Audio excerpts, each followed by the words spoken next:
Hey, VA fam, it's time for the VAQA, the VAQA, with VAQA, with Mandi all by herself. And y'all know how awkward I feel singing that song. So I had to bring a friend today because I don't want to be alone in the studio. While Tiffany is living her best life in Egypt, I am here with y'all for this week's BA Q&A.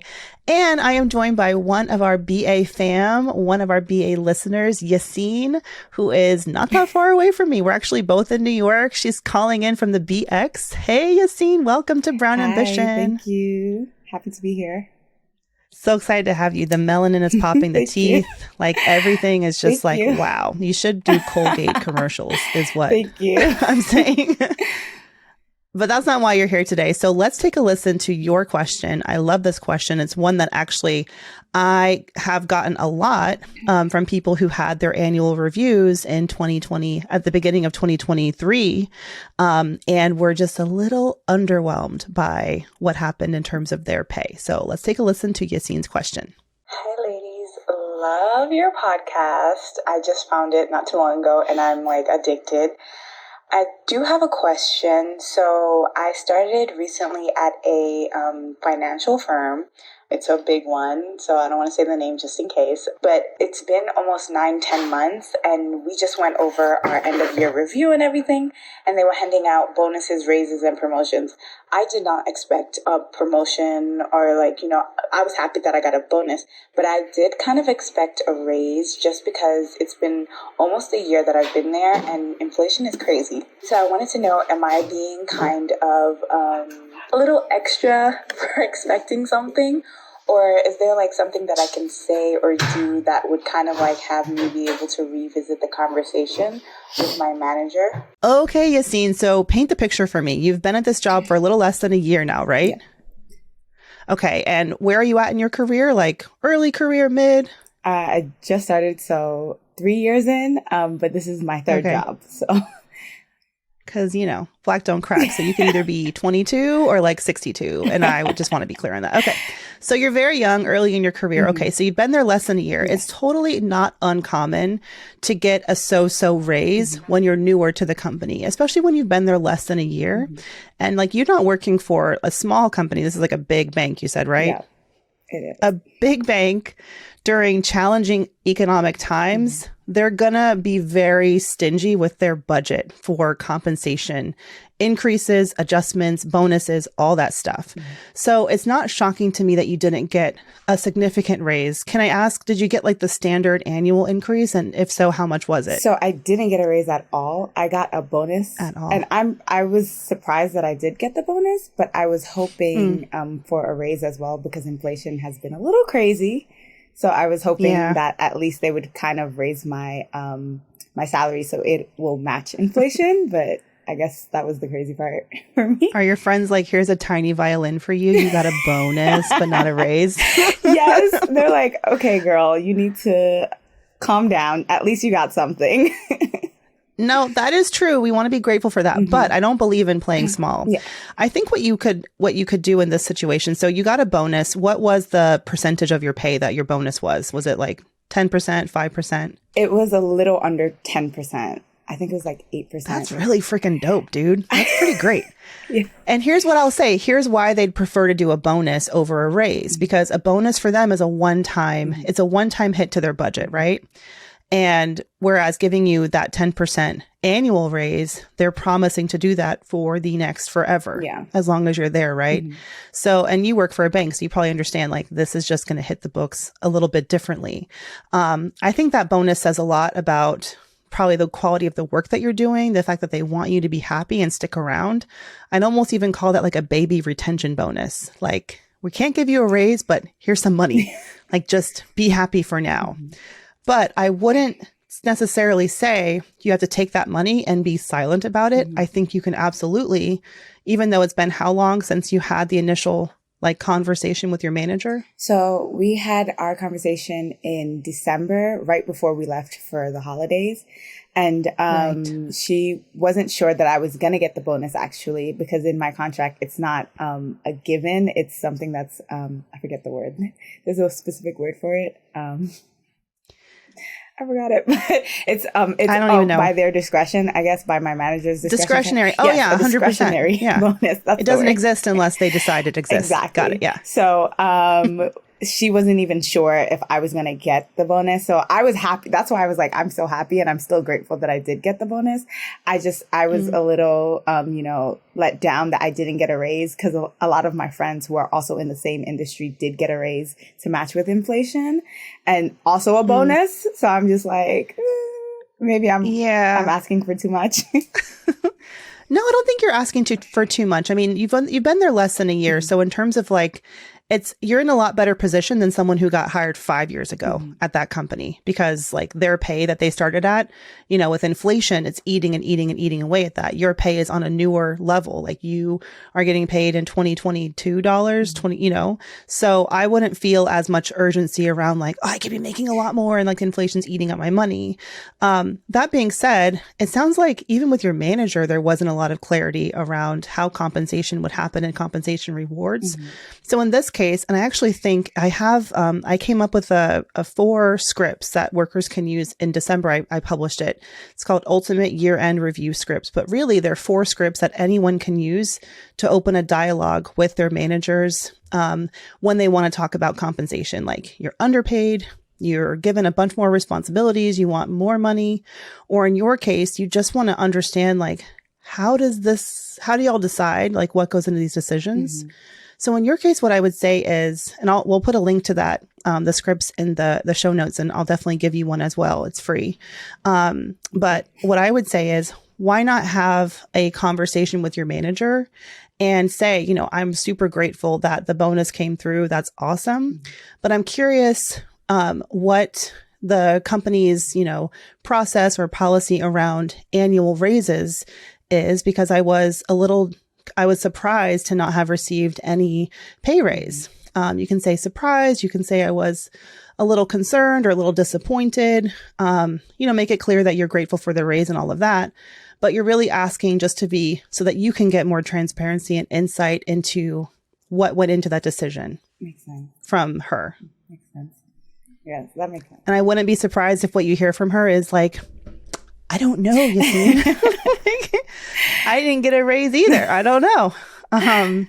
But like, that just means that maybe then it's a question for her manager, or maybe it's a question for HR. Like, I think sometimes we assume that our managers are going to be like the badasses and they can get answers for us and all of that. But sometimes they're just one of many, many in the long line of like, chain of command, and they may not feel confident asking those questions. But if you push and you advocate for yourself, it's more likely you will get those answers. And if she ends up being a dead end, you could go to an HR. Do you have like an HR business partner? Yes, we do. You could go to them for sure and ask for some clarity. Hey, VA fam, this episode of Brown Ambition is sponsored by BetterHelp.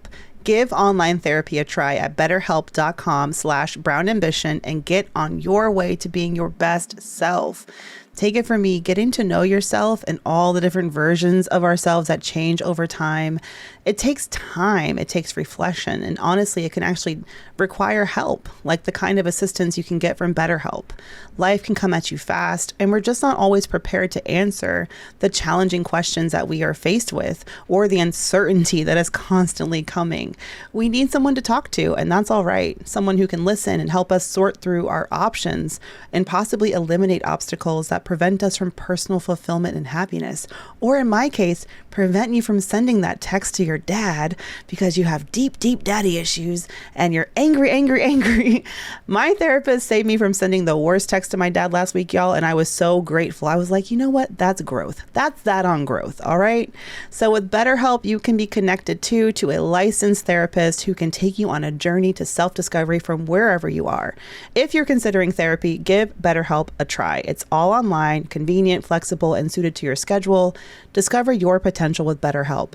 Visit betterhelp.com/brownambition today to get 10% off your first month. That's BetterHelp, HELP.com/brownambition. I wanted to ask, I guess a side question. It's the same thing.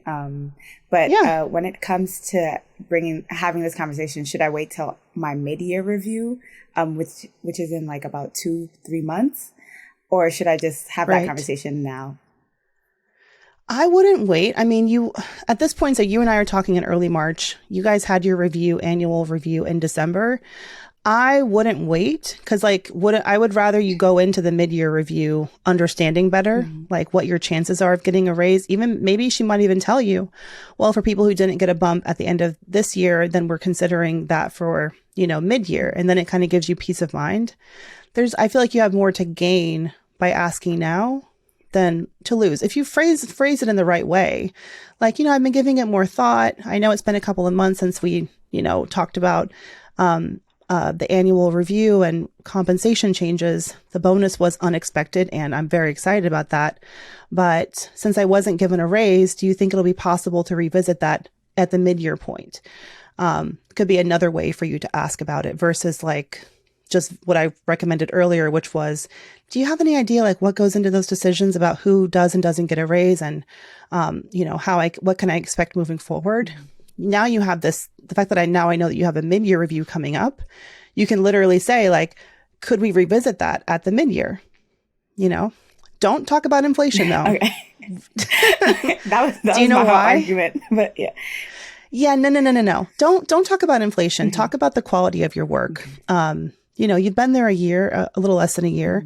Just the bonus itself, unless they're just giving money to anybody out there, the bonus itself tells me that you're good at your job and they value you. Would you agree? I would like to think so. Yes. Yeah.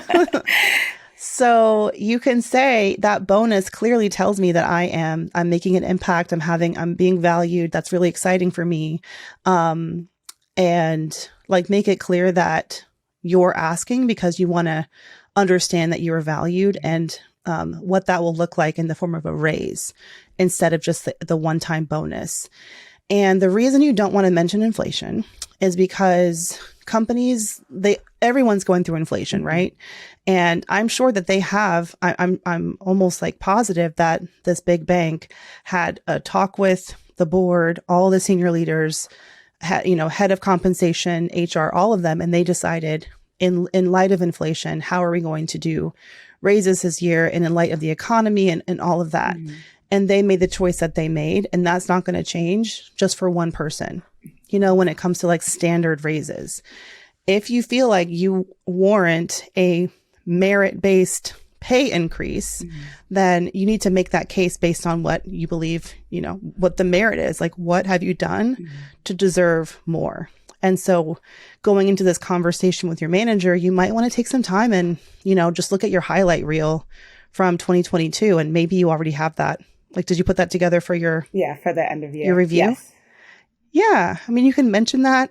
And again, reiterate the bonus was nice, but I'm also interested in what type of merit-based salary increase I can expect, especially heading into the mid-year review point, given my performance, this past, at that point, it'll be a year and a half-ish, Yes. Something like that. Almost, yeah.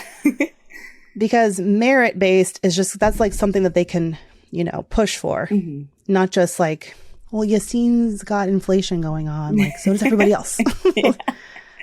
Yeah, that makes a lot of sense. Good. And then like at this point, you're early in your career, like getting in that habit of being able to articulate your impact and articulate, what your performance, like what the value is that you brought to your team is such a good skill to learn. And it may feel how scale of 1 to 10, like how nervous are you maybe going into this conversation that I'm recommending? Like a 6. A 6? Okay, not bad.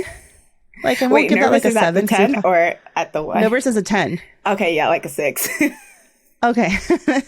So you're nervous-ish, right? Yeah. Like it will get easier the more often you give yourself practice advocating for yourself. So that's why I'm like, go ahead and have the conversation now. And also think about from your manager's perspective, even though your review is in June, is it June? Yes. Mid-year? It should be, yes. They may start having conversations around budgets for raises and bonuses in April and May, So if you get in there now and she knows that Yacine would really like a little pay bump, maybe she'll be able to think about that, as she heads into those compensation conversations heading into the mid-year point. That sounds good. I can't wait to try it. I'm still nervous, but I can't wait. Nervous is good. I mean, it really is. Like you said, you've only been in this job. Well, you've been working professionally for a few years now? Yeah, 3 years. I've kind of been a part of that whole millennial like job hopping thing where it's Are like you still a millennial? You graduated 3 years ago? About I don't know what the rules are. I don't know what the rules are. I You're don't like think a I'm Gen zillennial. Z. I don't think I know I'm not Gen Z. I think I'm a You're like my cousin. She's like, I call her a Zoomer because she's got like boomer tendencies, but a Gen Z birth date. Anyway, yeah, it's fine. You can join us in the millennial club. Okay, I guess I was born in the 90s, but like late 90s. So I'm a 90s baby, not a 90s kid, if that makes sense. Gotcha. Yeah, I'm an 80s baby, not an 80s kid. Yeah, Okay. same, late 80s. Yeah, so we're on the same page. We understand. Gotcha. But yeah, so I'm a part of that, I had a job and it was great. And then I saw another job and they were paying more. So I left that job and went to that job. And that's how I kind of raised my salary. For the past 3 years, I stayed at a job for almost a year or so. And then after that, I would like transition into something different. Started off in nonprofit. It was great. The money's not that great, but helping people is great. Then I transitioned to sales and that was great. But it was all about like the numbers all the time. So I transitioned into marketing and I love it here. So that's why I'm like, this whole thing about like asking for a raise, it's kind of like the first time I'm kind of doing this because it's usually I'll just leave a job and they'll give me more money at the next job.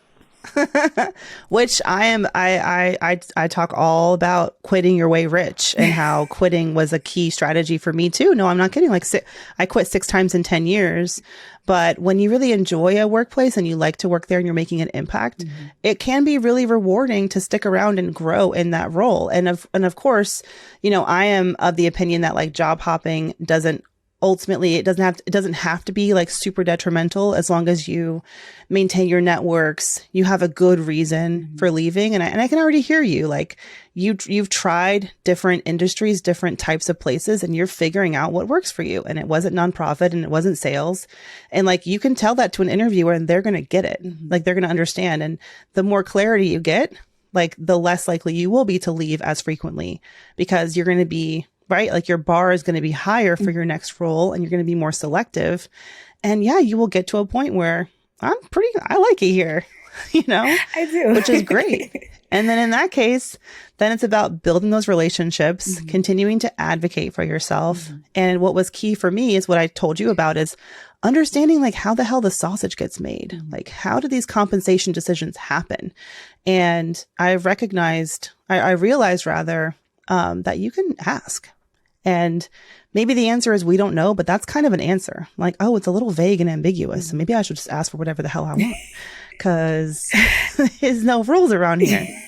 I'm a firm believer of closed mouths don't get fed. Oh, hell yeah. So I like advocating is something that I like to do for myself and others, but I just didn't know the right way to go about it. That's why I was like, let me ask you guys because you guys are kind of the experts. If I had your teeth, I'd be like smiling and talking, open my mouth all the time. Everybody listen to me. You have a gorgeous smile. Oh, well, thank you.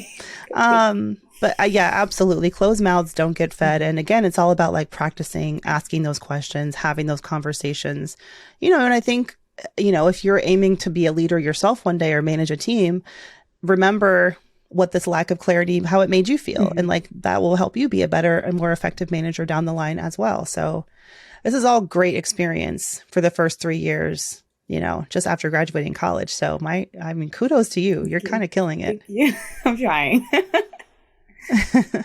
Well, thank you, Yacine. Thank you so much for submitting your question. I didn't remind y'all. How can you be like Yacine and be in the virtual studio with us at Brown Ambition? You can head to our IG page. We are at Brown Ambition Podcast and submit a voice note. So you got 60 seconds to tell us your question, submit it, and you may get a fun email or DM. I don't know how it happened. Someone contacted you from Team Brown Ambition and got you in the studio. So submit your questions, y'all. We would love to hear from you. And I just want to say thank you again for all the love. And to Yacine, my Bronx sister, thank you for joining me today. And I hope that y'all have a great week. Hey, BA fam. We're on YouTube. Woohoo! Thank you so much for watching. Please like this video and subscribe to the channel. And while you're at it, why don't you go over to that little bell icon and just tap that for us. Show the BA fam how much you love us. And that way you'll also get notifications when new videos drop. Also, share the channel with a friend. We're always like, tell a friend, tell a friend, tell a friend. And thank y'all so much again for all the support.